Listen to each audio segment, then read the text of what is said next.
Você é um incompetente! Olha o que você fez com o meu caminhão! Eu devia te demitir agora mesmo! Tá chorando? Você é homem ou o quê? Naquela manhã fria de segunda-feira, na pequena cidade de São Bento do Rio Claro, no interior de Goiás, bem na beira da estrada de terra que cortava lavouras de milho e pastos ressecados pelo sol, Joaquim desceu do caminhão velho com as mãos calejadas, a camisa manchada de graxa e o coração apertado, como se já soubesse que alguma coisa ruim estava esperando por ele. Ele tinha passado a noite inteira dirigindo, trazendo uma carga de leite de uma fazenda isolada até o galpão da transportadora Santa Fé, uma empresa grande para os padrões da região, comandada por homens que usavam camisa engomada, relógio caro, e olhavam para motoristas como se eles fossem parte da poeira da estrada. Joaquim era conhecido por todos como um homem quieto, trabalhador, daqueles que não levantavam a voz nem quando era humilhado. Desde menino, carregava nas costas a vergonha que os outros jogavam nele. Não sabia ler direito. Reconhecia números, decorava caminhos, entendia o barulho do motor só de ouvir de longe, mas as letras se embaralhavam diante dos seus olhos como formigas correndo sobre papel molhado. E naquela manhã, isso virou arma contra ele.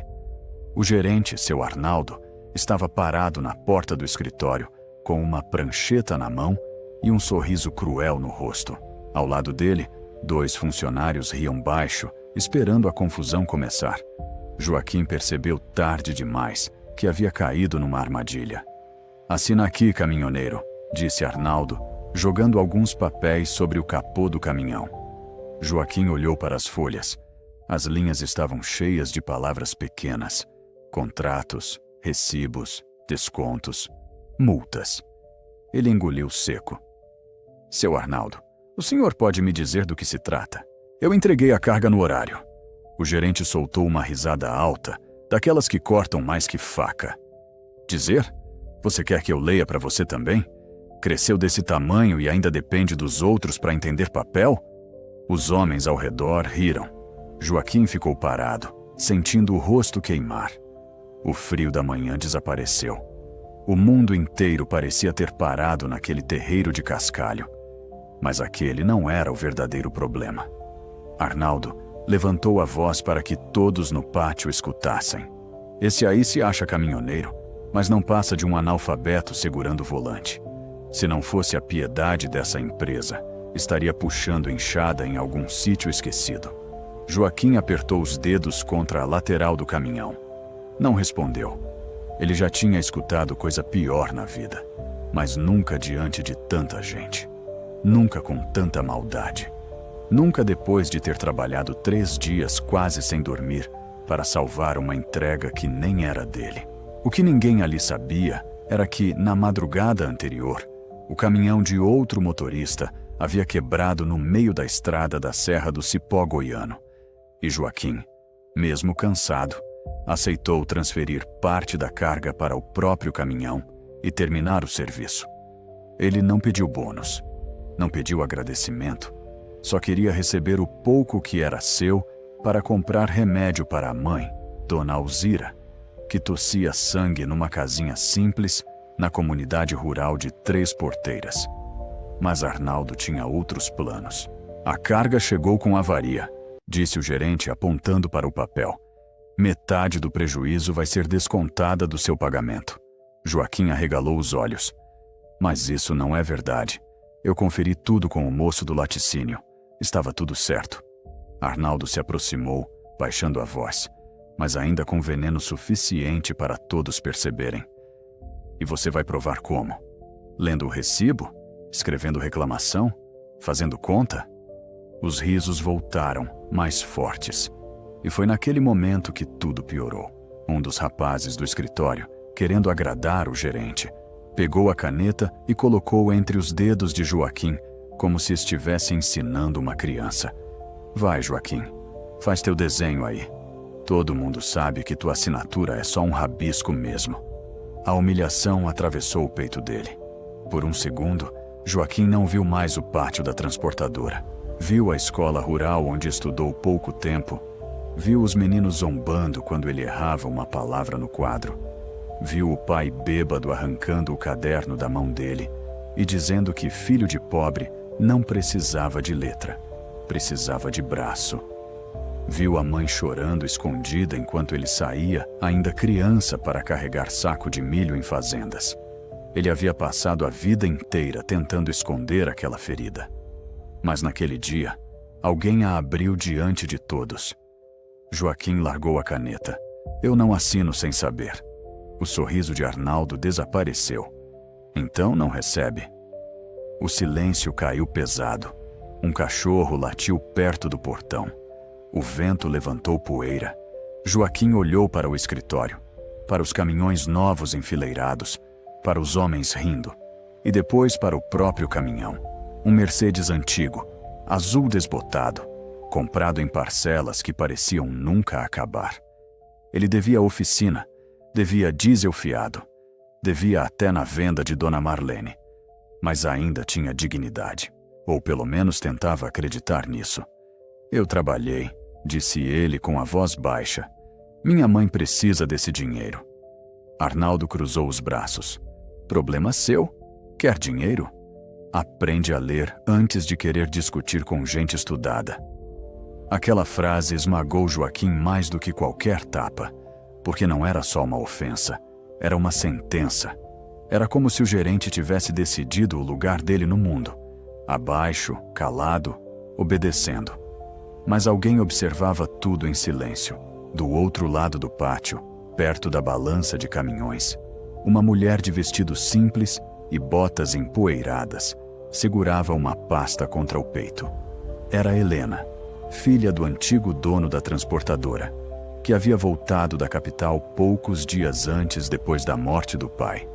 Quase ninguém sabia que ela estava ali naquela manhã, e menos ainda que estava vendo cada gesto de Arnaldo. Joaquim também não sabia. Ele apenas entrou no caminhão, ligou o motor com dificuldade e saiu devagar, levando mais que poeira nos pneus. Levava vergonha, raiva e uma promessa que nem ele tinha coragem de dizer em voz alta. A estrada até a comunidade de Três Porteiras parecia mais longa do que nunca. O caminhão balançava nas valetas, passando por cercas tortas, vacas magras e plantações que lutavam contra a seca. Joaquim dirigia com os olhos molhados, mas sem deixar as lágrimas caírem. Homem pobre aprendia cedo a chorar por dentro. Quando chegou em casa, Dona Alzira estava sentada na varanda de chão batido, enrolada num xale velho, olhando para a porteira como quem esperava uma notícia boa. Recebeu, meu filho? Joaquim desligou o motor e demorou para descer. A mãe entendeu antes da resposta. Fizeram de novo? Ele tentou sorrir. Foi só um atraso. Mas mãe conhece o peso escondido na voz do filho. Dona Alzira estendeu a mão magra. Joaquim, olha para mim. Ele olhou. A velha tinha olhos fundos, mas firmes. Humilharam você por causa das letras? Joaquim virou o rosto, incapaz de mentir. Ela respirou fundo, e aquela respiração veio acompanhada de dor. Eu devia ter te segurado na escola. Devia ter enfrentado teu pai. A culpa não foi sua, mãe. Foi da pobreza também. Mas a pobreza não tem rosto para pedir perdão. Aquelas palavras ficaram dentro dele como brasa. Naquela noite, sem dinheiro para comprar todos os remédios, Joaquim vendeu 2 galinhas, penhorou o rádio antigo do pai e pegou fiado um frasco na farmácia da vila. Mas o que ela descobriu depois mudou tudo. Enquanto procurava uma manta no baú velho da mãe, encontrou uma lata enferrujada com documentos antigos, cartas amareladas e uma fotografia de um homem sorrindo ao lado de 3 caminhões novos. No verso, escrito com letra tremida, estava o nome: Sebastião Lemos, Transportes Estrada Viva, 1989. Joaquim franziu a testa. Mãe, quem é esse homem? Dona Alzira ficou branca.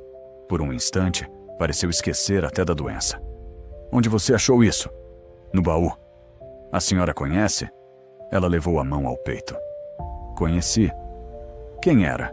Dona Alzira desviou o olhar para a escuridão do terreiro. O silêncio dela dizia mais que qualquer resposta. Mãe, ela fechou os olhos. Era teu tio, irmão do teu pai. Joaquim sentiu um arrepio. Ele nunca tinha ouvido falar daquele tio. Nunca. Por que ninguém me contou? Dona Alzira demorou. Porque tem história que quando a gente enterra, acha que ela para de doer. Mas não parava. Naquela noite, a chuva começou a cair fina sobre o telhado de barro, e Dona Alzira contou pedaços de uma verdade que Joaquim jamais imaginou. Sebastião Lemos havia sido um caminhoneiro simples, como ele, mas inteligente, ousado e respeitado. Começou levando arroz em um caminhão velho, depois abriu uma pequena transportadora que cresceu rápido demais para a inveja dos outros. A empresa dele fazia frete para fazendas da região inteira. Até que, numa curva da estrada velha entre São Bento do Rio Claro e Córrego Fundo, Sebastião morreu em um acidente estranho. Estranho demais. Os freios falharam numa descida. A carga sumiu antes da polícia chegar. E poucos meses depois, um antigo funcionário dele abriu outra transportadora usando rotas, clientes e contratos parecidos. Joaquim sentiu a garganta secar. Qual era o nome desse funcionário? Dona Alzira olhou para ele com medo. Arnaldo, o mesmo Arnaldo, o gerente que o havia chamado de analfabeto, o homem que descontou seu pagamento, o homem que o tratava como lixo. Joaquim se levantou devagar, segurando a fotografia com as mãos trêmulas. Ela ainda não sabia, mas aquela descoberta mudaria sua vida. Ele roubou a empresa do meu tio? Eu não sei, meu filho. Na época, ninguém tinha prova. Teu pai dizia para esquecer. Depois começou a beber mais. E quando você nasceu, essa história já era proibida dentro de casa. Joaquim olhou para a chuva. Cada gota parecia bater mais forte no chão. Por anos, ele acreditou que sua vida era pequena porque nasceu para pouco. Agora, via que talvez alguém tivesse arrancado algo de sua família antes mesmo que ele pudesse entender. Na manhã seguinte, voltou à transportadora não para pedir dinheiro, mas para buscar seus comprovantes antigos, suas notas de viagem, qualquer papel que pudesse mostrar o quanto havia trabalhado. Foi recebido com desprezo. Arnaldo apareceu no pátio com cara de poucos amigos. Voltou para assinar? Voltei para pegar cópia das minhas viagens. O gerente estreitou os olhos. Para quê? Para conferir meus pagamentos. Os funcionários se entreolharam. Arnaldo deu uma risada curta. Agora virou contador? Joaquim respirou fundo. Não, mas vou aprender. A frase saiu simples, quase sem força, mas atingiu o gerente como uma afronta. Você não aprende nem placa sem decorar, Joaquim. Então eu decoro até aprender. Pela primeira vez, Arnaldo não riu. Havia algo diferente no olhar daquele caminhoneiro. Um cansaço antigo se transformando em decisão. Mas alguém observava tudo em silêncio outra vez. Helena estava na janela do escritório superior, vendo a cena. E quando Joaquim saiu, ela desceu rapidamente, segurando uma pasta escura. Seu Joaquim. Ele parou, desconfiado. Pois não. Eu vi o que aconteceu ontem. Ele baixou os olhos envergonhado. A senhora não precisava ver aquilo. Precisava, sim. A voz dela saiu firme. Porque eu precisava entender por que as contas dessa empresa não fecham. Joaquim não respondeu. Helena se aproximou.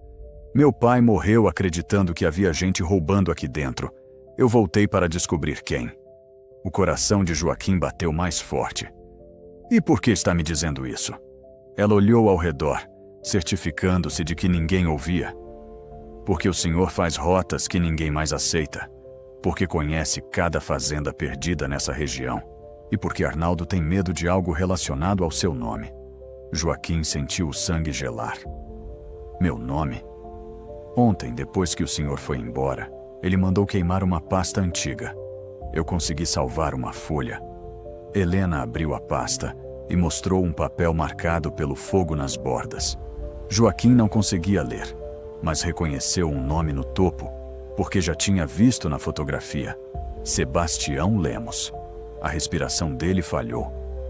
Onde achou isso? Num arquivo trancado. O que diz? Helena hesitou. Fala de uma dívida antiga, uma transferência de clientes, e tem uma assinatura que pode mudar muita coisa. Joaquim olhou para as letras, frustrado por não conseguir arrancar dali a verdade com os próprios olhos. A vergonha voltou, mas dessa vez veio acompanhada de revolta. Eu preciso aprender a ler isso. Helena fechou a pasta devagar. Eu posso ajudar. Ele quase recusou. Orgulho de homem ferido é bicho arisco, mas lembrou da mãe tossindo, do gerente rindo, do tio apagado da história, e aceitou com um aceno. As aulas começaram escondidas, à noite, no galpão velho de Dona Marlene, perto da venda da comunidade. Depois de dirigir o dia inteiro, Joaquim sentava num banco de madeira diante de um caderno infantil. As mãos enormes, acostumadas a volante e corrente, tremiam segurando o lápis. A primeira palavra que Helena escreveu foi rota. Depois, frete. Depois, contrato. Cada letra parecia uma montanha. Cada sílaba era uma briga contra a vergonha. Muitas vezes ele queria desistir. Muitas vezes amassava o papel, dizendo que era tarde demais. Mas Helena repetia: tarde é continuar preso onde te querem. E isso ficava martelando na cabeça dele. Enquanto aprendia, Joaquim também trabalhava. Só que agora observava tudo. Percebeu que Arnaldo cobrava valores altos dos fazendeiros e pagava pouco aos motoristas. Percebeu que cargas eram desviadas para depósitos particulares. Percebeu que alguns recibos tinham datas alteradas. E percebeu algo ainda mais perigoso.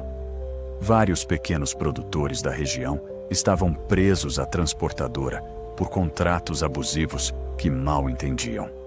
Gente simples. Gente como ele. O senhor Otacílio, dono de um sítio de mandioca no Córrego das Pedras, devia quase tudo que produzia. Dona Cida, que vendia queijo artesanal na vila, pagava frete tão caro que mal sobrava dinheiro para a ração das vacas. Seu Nivaldo, velho produtor de milho, chorou ao contar que perderia a terra se não conseguisse entregar a safra no prazo. Joaquim escutava tudo em silêncio, mas por dentro, alguma coisa crescia. Um pensamento perigoso. Um sonho que parecia grande demais para um homem que mal terminava de juntar letras. E se eu fizer os fretes para eles? Perguntou a Helena certa noite. Ela olhou surpresa. Com um caminhão só? Com um caminhão só. Arnaldo vai tentar te destruir. Ele já tentou. Helena ficou em silêncio. Joaquim continuou. Eu conheço as estradas. Conheço os produtores. Sei onde caminhão grande atola. Onde ponte não aguenta peso. Onde dá para cortar caminho antes da chuva. Eles precisam de preço justo.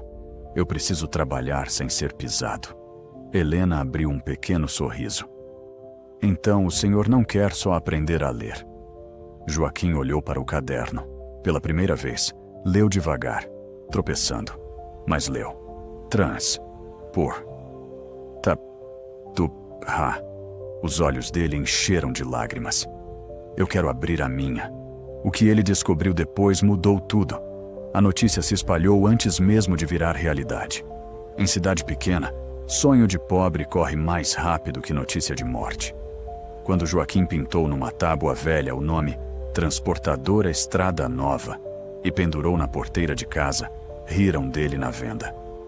Transportadora? Com aquele caminhão cansado? Vai transportar o quê? Galinha? Analfabeto agora virou empresário? As palavras doíam, mas já não o paralisavam como antes.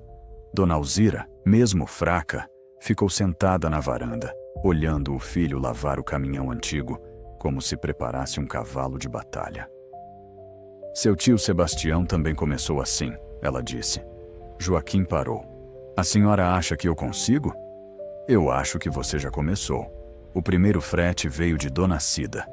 20 caixas de queijo para entregar na feira de Bela Vista do Norte. Pequeno, quase nada. Mas para Joaquim, aquelas caixas pesavam como ouro. Ele saiu antes do amanhecer, com a estrada coberta de neblina, rezando para o caminhão não falhar. No meio do caminho, a correia arrebentou.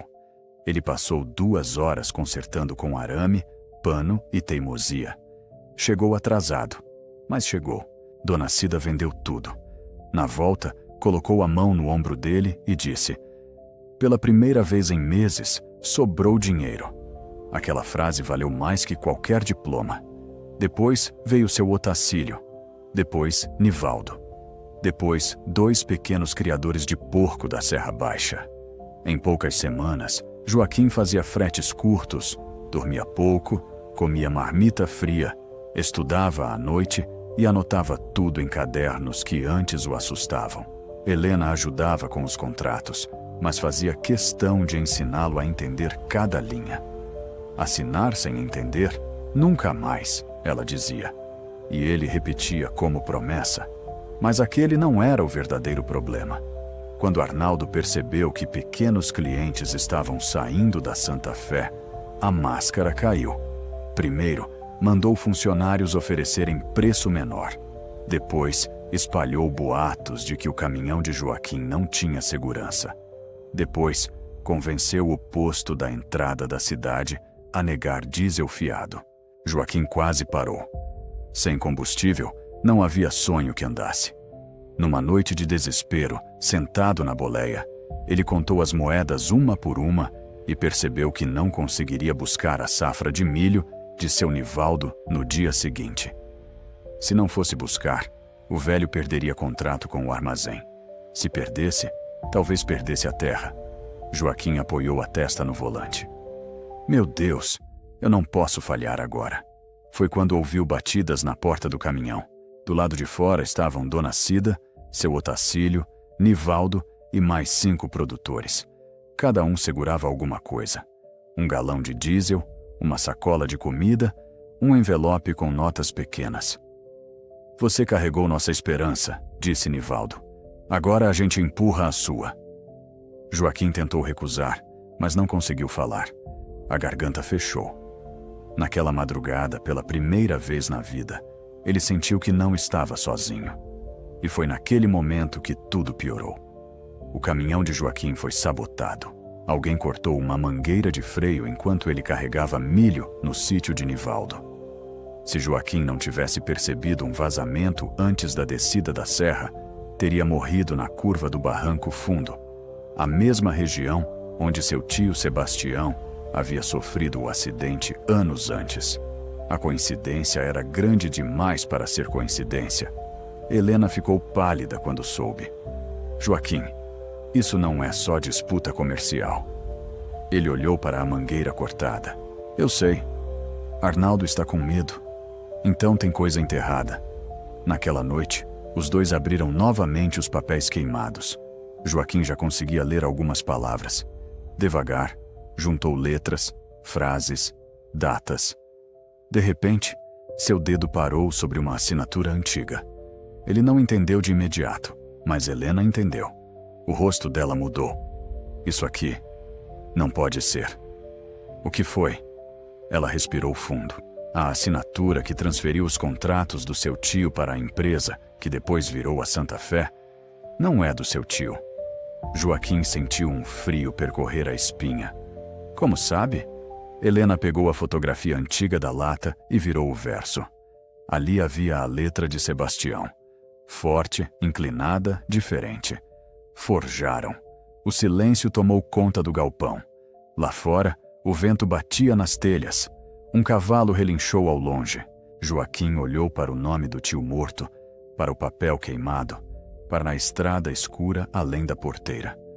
Durante anos, chamaram ele de ignorante. Durante anos, usaram sua dificuldade como corrente. Mas agora, as letras, aquelas mesmas letras que o envergonhavam, começavam a revelar um crime. Quem assinou isso? Perguntou ele. Helena virou a folha para a luz fraca.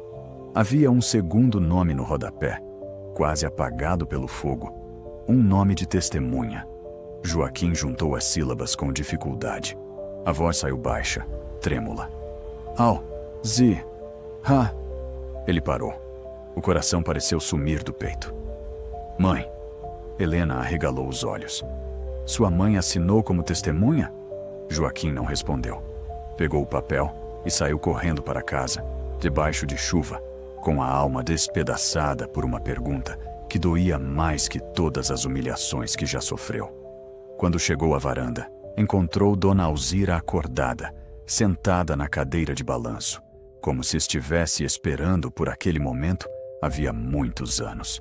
Ela olhou para o papel na mão do filho e seus olhos se encheram de lágrimas, antes mesmo dele perguntar qualquer coisa.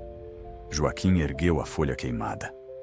Mãe, por que seu nome está aqui? Dona Alzira levou a mão à boca, tremendo. Meu filho. Antes que ela terminasse, faróis fortes iluminaram a frente da casa. Um carro preto parou do outro lado da porteira. A chuva engrossou. A porta do veículo se abriu lentamente, e quando Joaquim viu quem desceu, segurando uma pasta vermelha contra o peito, entendeu que a verdade sobre seu tio, sua mãe e a transportadora era muito maior do que ele imaginava.